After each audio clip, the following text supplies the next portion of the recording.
اعوذ باللہ من الشیطان الرجیم بسم اللہ الرحمن الرحیم۔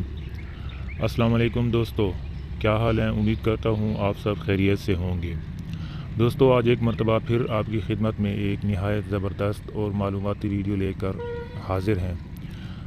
ہمارا آج کا موضوع ہے گبن جانور کی دیکھ بھال کیسے کریں اور ان سے زیادہ فائدہ کیسے حاصل کریں۔ ویڈیو شروع کرنے سے پہلے آپ سے ایک گزارش ہے کہ اگر آپ ہمارے چینل پر نئے ہیں یا ابھی تک آپ نے ہمارا چینل سبسکرائب نہیں کیا تو کائنڈلی ہمارا چینل سبسکرائب کر لیں اور بیل کے آئیکن کو پریس کر لیں تاکہ آنے والی ہر ویڈیو سے آپ استفادہ حاصل کر سکیں۔ اکثر دوست یہ سوال کرتے ہیں کہ ہم اپنے جانوروں سے زیادہ پروڈکشن کس طرح لے سکتے ہیں، تو اس کے لیے میرا ایک سادہ سا جواب ہے کہ اپنے جانوروں کو وقت دیں، ان کی صحت صفائی کا خاص خیال رکھیں۔ خاص طور پر گبن جانور آخری 3 ماہ اور سونے کے پہلے 3 ماہ، یہ ٹوٹل 6 ماہ انتہائی اہمیت کے حامل ہوتے ہیں، کیونکہ اچھی نسل کا جانور ہونے کے ساتھ ساتھ یہ 6 ماہ یہ فیصلہ کرتے ہیں کہ آپ کا جانور آپ کے لیے کتنا فائدہ مند ثابت ہوگا۔ اب آپ اپنے جانور سے کتنا فائدہ حاصل کرتے ہیں، اس کا سارا دار و مدار آپ کے اپنے اوپر ہے۔ اگر آپ اپنے جانور کی اچھی طرح سے دیکھ بھال کریں گے تو اس کے اچھے اثرات مرتب ہوں گے، لیکن اس کے برعکس اگر آپ جتنا بھی لاپرواہی کا مظاہرہ کریں گے اس کے اتنے ہی برے اثرات اور نقصان کا سامنا آپ کو ہی کرنا پڑے گا۔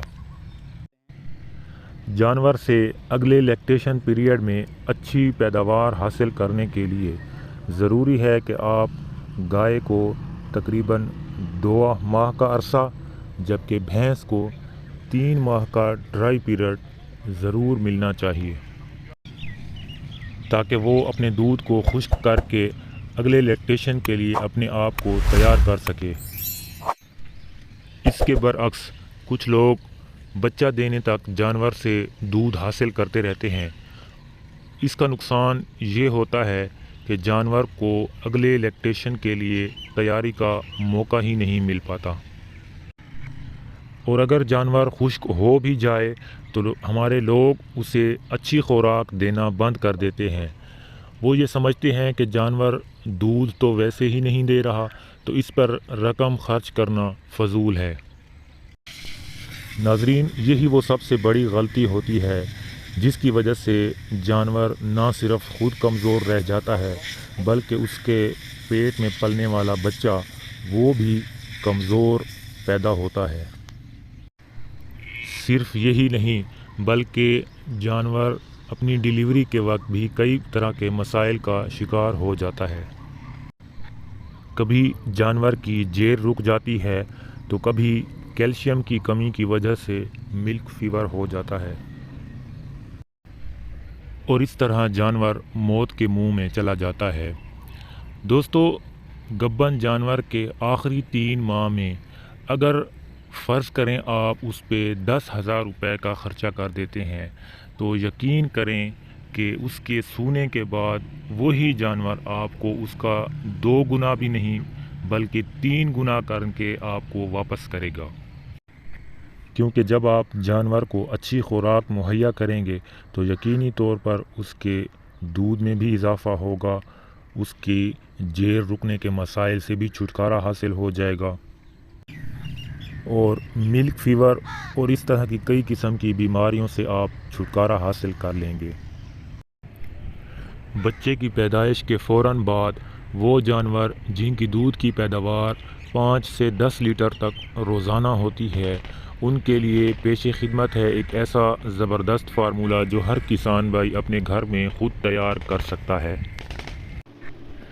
پہلے دن 3 کلو دودھ، 2 کلو چاول، اس میں آدھا کلو گڑ، شکر یا چینی، 1 پاؤ ڈالڈا تیل روزانہ 3 کلو چوکر میں ڈال کر دیں۔ صبح شام 3 کلو ونڈا 2 کلو توڑی میں 100 گرام DCP پاؤڈر میں ملا کر دیں۔ ونڈے کا دیسی فارمولہ درج ذیل ہے: کھل بنولا 20 کلو، کھل سرسوں 10 کلو، مکئی دلیا باریک 40 کلو، چوکر 30 کلو۔ اس کے ساتھ روزانہ 200 گرام بائی فاسفیٹ اور 100 گرام DCP پاؤڈر ملا کر دیں۔ اس کے علاوہ جانور کو 24 گھنٹے صاف اور تازہ پانی کی فراہمی کو یقینی بنائیں۔ جب جانور چاہے اپنی ضرورت کے مطابق آسانی سے پانی پی سکے۔ انشاءاللہ اگر آپ ان چیزوں پر عمل کریں گے تو آپ کو ضرور فائدہ ہوگا، کیونکہ جب یہ سب آزمائی ہوئی چیزیں ہیں۔